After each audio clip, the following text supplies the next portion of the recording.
the Master Sword, the Blade of Evil's Bane, and in Breath of the Wild, it broke. Less if you beat the Trial of the Sword, but still, it broke. To many, the Master Sword was not given the proper respect, despite requiring 13 heart containers to be pulled, and was a crucial part of Zelda and Link's characters and the memories 100 years ago. Now with the sequel inbound, the Master Sword was among few weapons, and the first sword to be confirmed to return. This in itself is a landmark milestone for the Zelda series, and we will explore why in this episode of Inside Zelda Breath of the Wild 2. But first, be sure to leave a like, subscribe to the Commonwealth Realm, and press that shiny notification bell and again for all notifications as we go in depth into the Master Sword.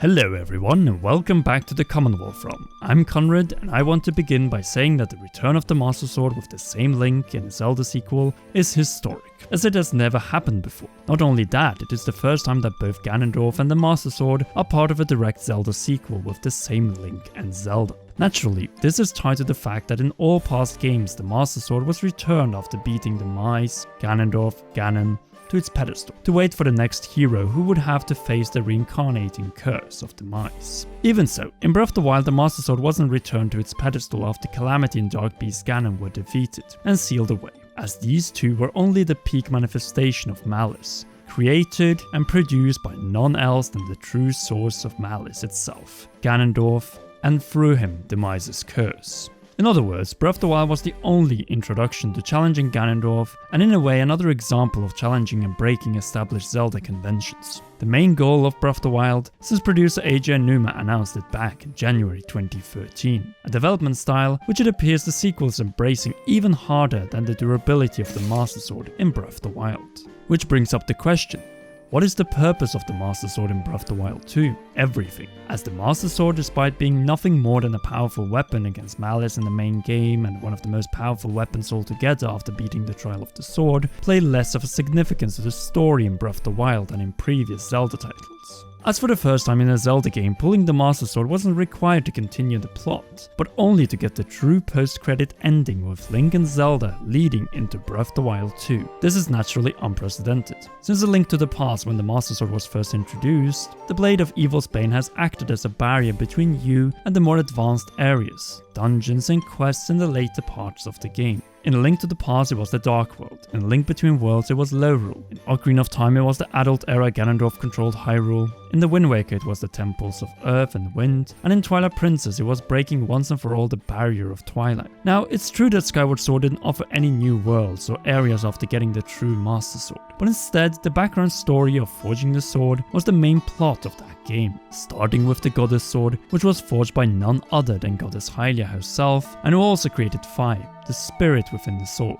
Fi in turn, as Ron Link noticed on Twitter, awakened Link's consciousness and led him to the blade, setting him out on a quest to reach the flames of Faroe, Nehru and Din to forge it into the Master Sword, and then lead him to the mortal incarnation of Hylia, Zelda of the Skies, so that she could bless the sword and allow it to be turned into the true Master Sword. The sword that we canonically use in every confrontation against the mice, who are sealed in the sword, along with Fi at the ending of Skyward Sword, and traditionally we've been fighting Ganondorf and finally Ganon with it. Fi in particular, as the artificial spirit of the sword, plays a crucial role, as she has been part of all of this since being created by Goddess Hylia.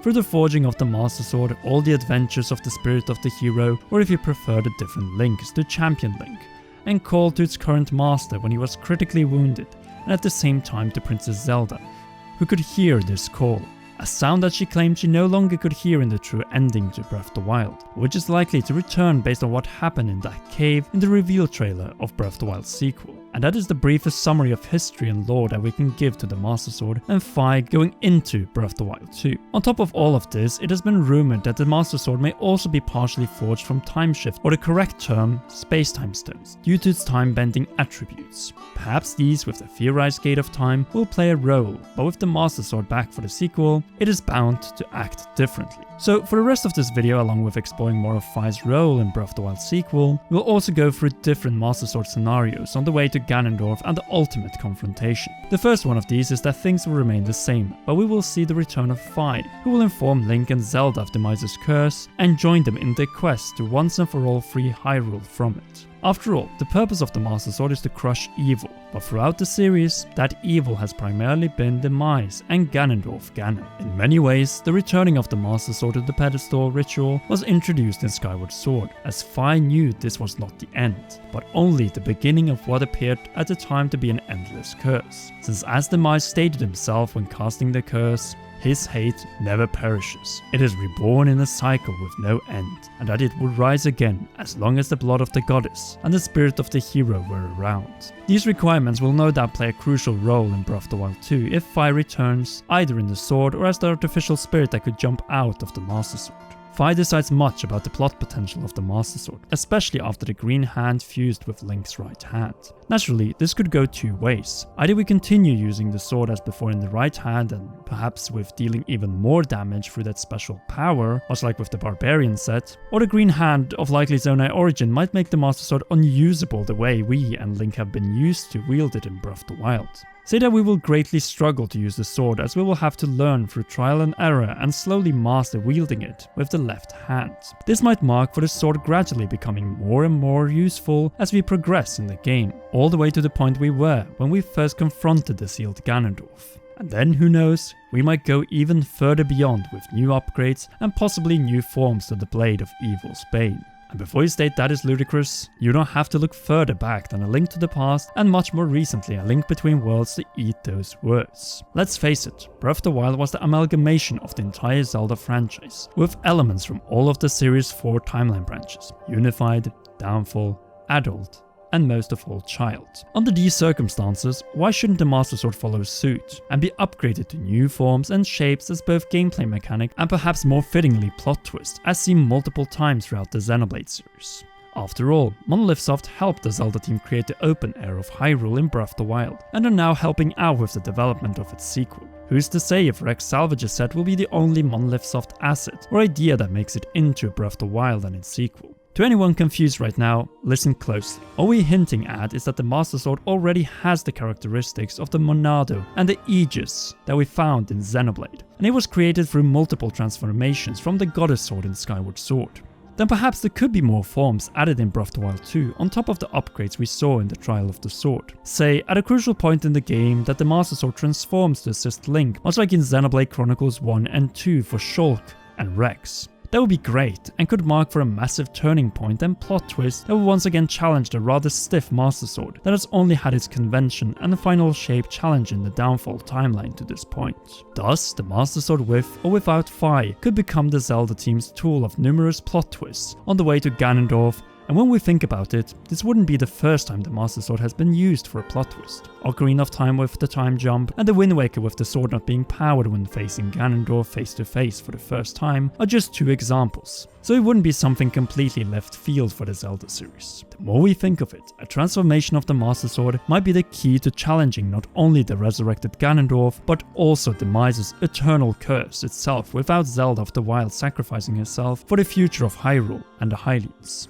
Breath of the Wild 2 likely being more linear, these transformations would work perfectly, though there could be a more engaging way to do this, namely through gameplay and quests, where we like in A Link to the Past and A Link Between Worlds need to gather specific materials, and then head to a bladesmith to upgrade the sword to progress the story or conquer new challenges. In many ways, much like we upgraded armor in Breath of the Wild by visiting great fairies around Hyrule, introducing attributes to the Master Sword that will go beyond just sending out beams when Link is at full health. One of them could indeed be an unbreakable ultimate Master Sword that will be required to rise up to the greatest obstacle in the way, Ganondorf and or Demise's curse. Imagine entering the ultimate final venue after beating Ganondorf to face the curse itself, but not being able to because you didn't fully upgrade your sword.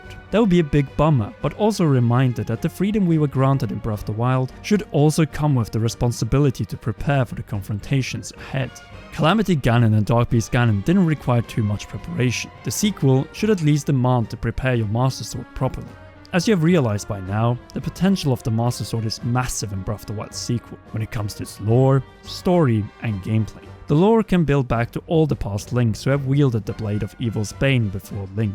While the story of the Master Sword in the sequel might deliver the deepest development to the Master Sword and plot twist on a level closer to Xenoblade Chronicles than past Zelda games, and the gameplay could have us finally do something more beyond fighting our way to upgrade the Master Sword to its fullest potential and final form. Shapes and attributes that will not only make Link a complete badass in the cap, tunic and trousers of the wild, but also give him the power, wisdom and courage to face Ganondorf and Demise's curse and destroy both once and for all. That is the way the Master Sword should be handled in Breath of the Wild 2, with the proper respect and unwasted potential. But what do you think? How will Nintendo and the Zelda team treat the Master Sword in Breath of the Wild sequel? Will it remain in its current fullest potential or go even further beyond with new shapes, form and plot twists? Sound off in the comment section down below. If you haven't already, be sure to leave a like on this video, subscribe to the Commonwealth Realm, press that shiny notification bell and again for all notifications to not miss any of our upcoming Zelda and Breath of the Wild sequel videos, as many more are on the way this and coming months. No matter if Nintendo gives us a new trailer,